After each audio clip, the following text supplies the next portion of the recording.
another reason to breathe this air. And now we made for ourselves. This won't be the last time.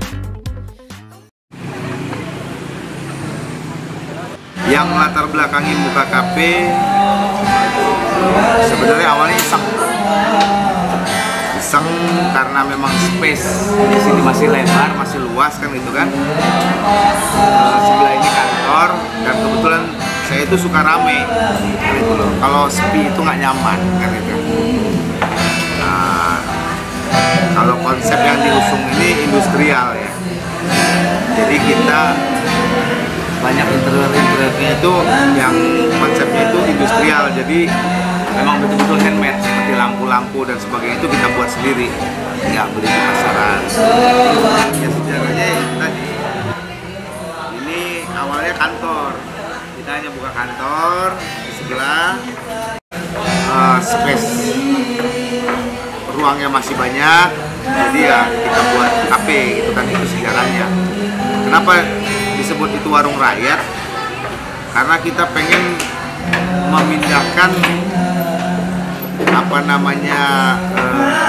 harga di warung-warung tenda, harganya harga warung tenda tapi di tempat yang lebih layak kan gitu kan. Nah itu kenapa kita buat itu namanya itu warung rakyat gitu kan. Progres saat ini sih pengen rencana sih buka cabang di mana-mana. Kita lagi coba sekarang ini buka di Semarang. Untuk wisata yang lagi rame ya di Semarang. Kalau progres ke depan kita rencana mau buka franchise maksudnya jadi orang yang mau pakai brand kita, terus mau pakai menu kita segala macamnya, kita siap bantu. Beberapa pekerja yang membantu. Kalau pekerja itu kita sekitar 10 orang ya. Ada koki 2 orang, sisanya ada waitress, ada cleaning service, ada bartender ya, barista. Nah, apa saja menu favorit? Kalau menu favoritnya di sini, kalau untuk minumannya es kopi WR namanya. Es kopi WR itu sebenarnya kopi kekinian yang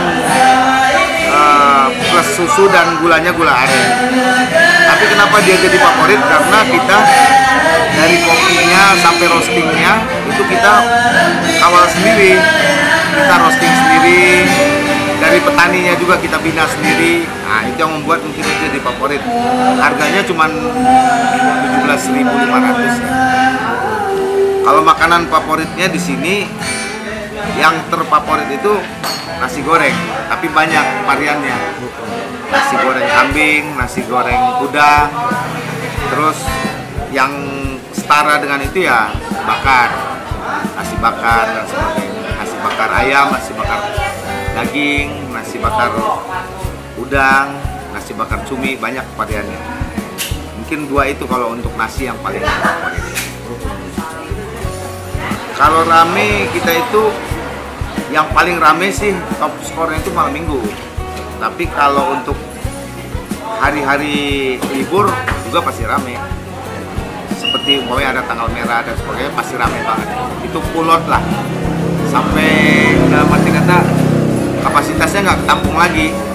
Tapi kalau bicara rame sekedar tertampung kapasitas hampir setiap malam. Setiap malam itu ya cukup lah. Kapasitasnya cukup gitu kan untuk pengunjung. Tapi kalau untuk sampai yang full nggak ada sama sekali lagi tempat ya malam minggu, malam Sabtu, dan itu hari-hari libur nasional kan. Kalau yang paling ramai anak muda. Kalau yang untuk ibu-ibu dan sebagainya itu biasanya mereka itu pakai ruangan kita ini kan ada fasilitas free karaoke. Mereka pakai biasanya buat arisan dan sebagainya itu mereka biasanya siang. Mereka dulu. Jadi kita itu bukanya jam 3. Tapi kalau seandainya ibu-ibu mau reservasi, kita ikutin mau dia jam berapa. Kayak gitu loh. Karena fasilitas di sini kita kan free semua. Karaoke-nya free, ruangannya free. Mereka hanya bayar makan yang sesuai mereka makan aja. Makanya untuk ibu-ibu yang arisan tuh banyak yang booking di sini, tapi siang rata-rata. Tapi kalau hari-hari biasa itu anak muda, semua anak muda full.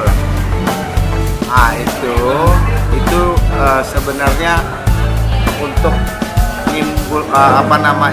mengeluarkan kesan industrialnya yang kental gitu kan. Jadi konsep kita kan industrial. Itu sebenarnya kalau bisa dibilang itu semua rongsokan, tapi kita desain menjadi sebuah seperti ketel uap. Jadi zaman dulu itu industri besar itu pasti pakai ketel uap namanya, untuk pembangkit listrik, untuk sebagainya itu semua dari ketel uap awalnya. Nah seperti itulah ketel uap zaman dulu itu kan gitu loh. Tapi itu semua kita buat dari barang rongsokan, dari bekas filter mobil dan sebagainya kan gitu loh. Karena di sini memang semua interiornya handmade lah. Februari 2019 ya, hampir 2 tahun ya. 2 tahun lebih ya. Iya. Kalau progresnya sih alhamdulillah bisa dibilang grafiknya cukup bagus banget lah ya. Dari awal buka sampai hari ini tuh bisa dibilang kapasitasnya walaupun udah kita tambah tetap belum cukup sampai hari ini. Seperti awalnya dulu kita hanya siapkan untuk kapasitas sekitar 70 kursi lah. Sampai hari ini itu kita itu kalau table itu kalau hitung kursi itu udah hampir 200-an ya kapasitas kursinya ya. Tapi juga tetap belum menampung semuanya kalau malam minggu. Makanya rencana kita rooftopnya mau kita lebarin lagi ke depan sebelah sini supaya pengunjung itu semua bisa tertampung kan gitu. Ini namanya telegram. Telegram itu alat telekomunikasi jarak jauh yang pertama kali ditemukan di dunia.